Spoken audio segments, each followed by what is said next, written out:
I can tell you three things that we're doing wrong on the left. Primarily, I think that we've got the reality of the left in Australia is that in the 1980s, the Labor Party embraced neoliberalism not as an ideology but as a mechanism for the delivery of social democracy. And Paul Keating genuinely believed, and had every right to believe in the context of his own genius, that he would embrace these mechanisms of globalisation, free trade and a deregulated economy in order to deliver prosperity to the Australian working class. He believed it and he did it. And the left, who, where it was orthodox for many years to effectively shit can Keating, sorry is the word, failed to take into account just the transformative impact of that prosperity on the Australian working class. I went to university and got an amazing education and was supported to go to university by my family, who were working class people, because of that prosperity, and I am not ungrateful.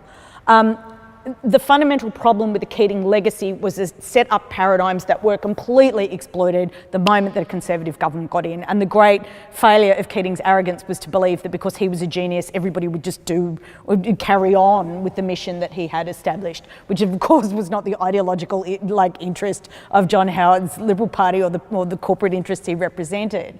So we had the impact of that neoliberal mechanism and shift to monetarist thinking in the Australian Labor Party, which demobilised its left wing effectively. I'm from New South Wales, where being left wing and being in the Labor Party was a victimhood status. It was like volunteering to be a member of a persecuted class. And certainly living in New South Wales in the 1990s, in the age of Eddie Obeid and Milton Orkopoulos and Joe Tripodi and Reba Ma, why on earth would I join as a young progressive person who believed in egalitarianism? Why would I join the Labor Party in that environment? So a lot of people joined the Greens and a lot of people didn't go anywhere.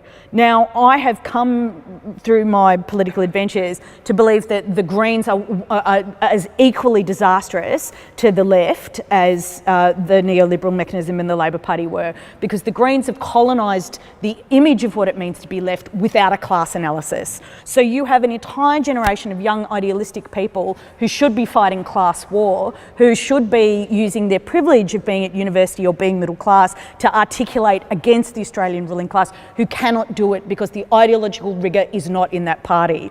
And by pursuing identity politics and environment politics, the Greens have very successfully mobilised people in support of those issues, but they've taken the class politics out of a progressive political engagement. That is what is going wrong on the left. We have lost a generation of sophisticated articulators of socialism, and that is the problem.